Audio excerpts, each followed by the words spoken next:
You've seen these logos before, but have you ever looked at a logo and wondered why logos? And why do brands spend millions of dollars to get their logos made?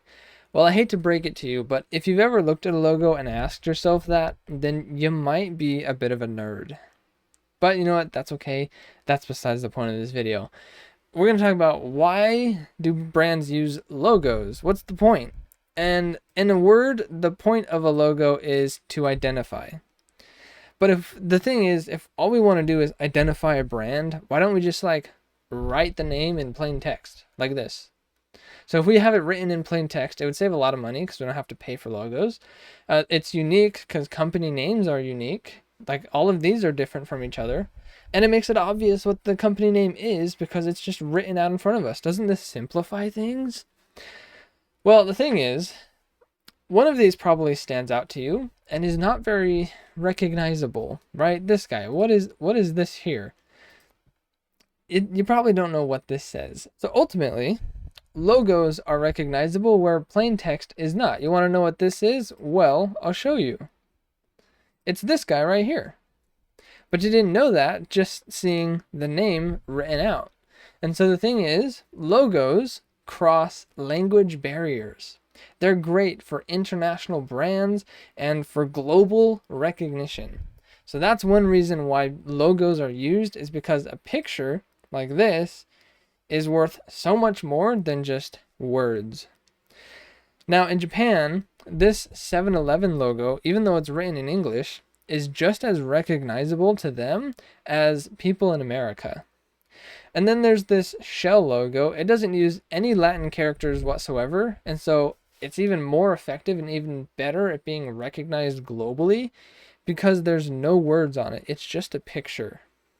And pictures can be recognized by anyone because images are better than words.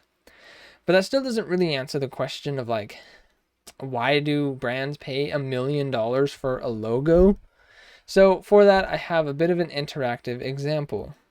So you got to pay attention here, okay? You got to look at the screen and answer some of the questions in order for all of this to make sense. But as you can see right here, I have the letter A. Now, the thing about the letter A is that it's a symbol. It's a shape. But when you see this shape, you immediately recognize it as an A. You don't think about it as a symbol. You don't think about it as a shape. You just think about it as A. And when you think about A and the attributes of the letter A, things that come to mind are A is the first letter of the alphabet.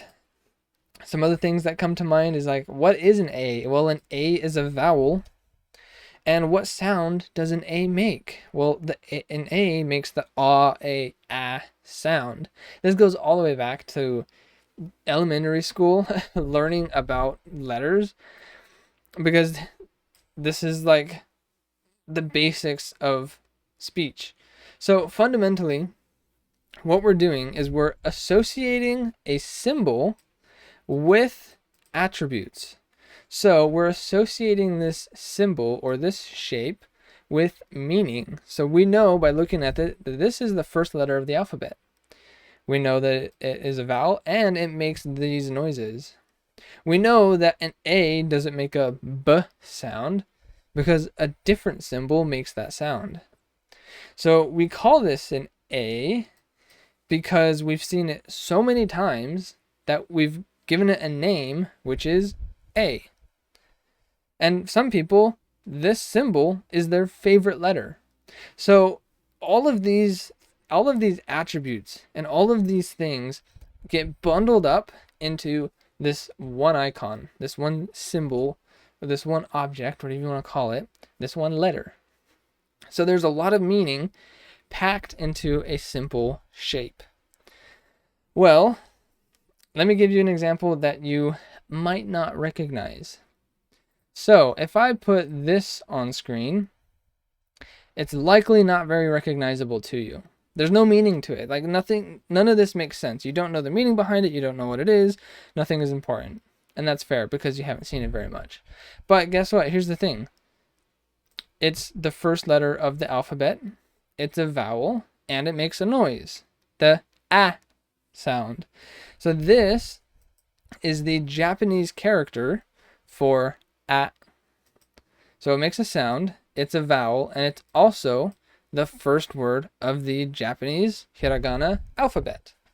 Same thing as this, but because this has more recognizability than this has more inherent meaning to those who understand what this is.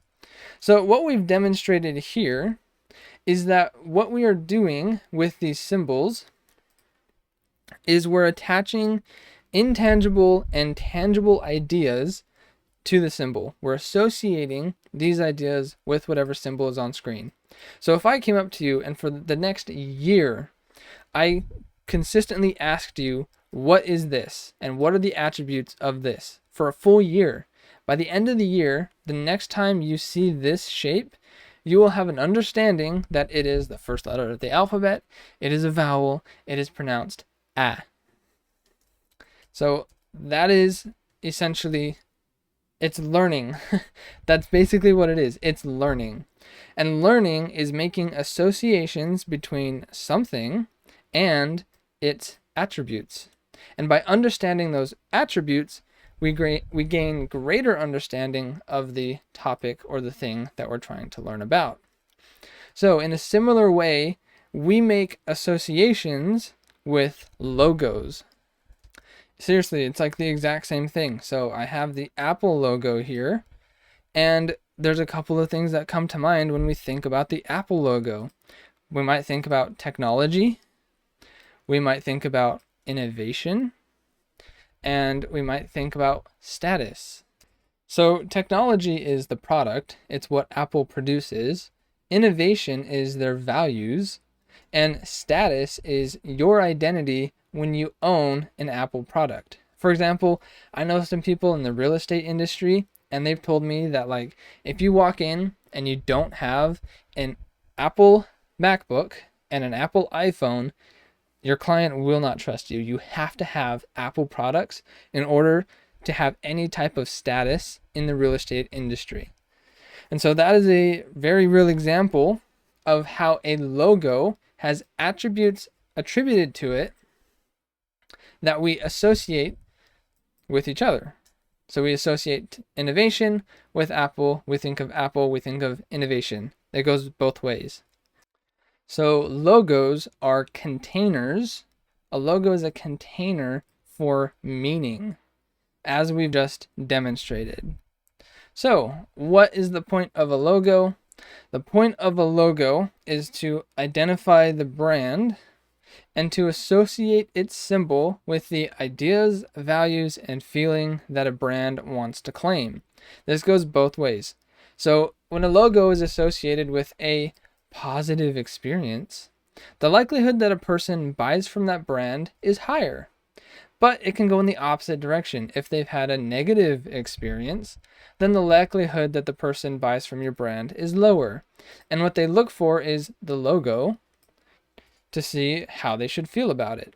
Good experience, good logo. Bad experience, bad logo. So in a sentence, if I were to sum this up, logos identify brands, and brands reinforce buying behavior. And that is why companies are willing to spend millions of dollars on a logo, because what they're trying to do is completely get rid of the negative experience and have positive experiences, so that people are more encouraged to go to this brand, to look for this logo, and only buy from them. That is why brands use logos, and that is why they spend so darn much to make them. Okay, well, thanks for coming to my TED Talk. I talk a lot about logos and visual identity systems and branding, so if you're into that kind of stuff, you know where to find me. And in this video, I give you a behind-the-scenes peek of the development of my logo, so you might be interested in that, but thanks for watching. Peace out.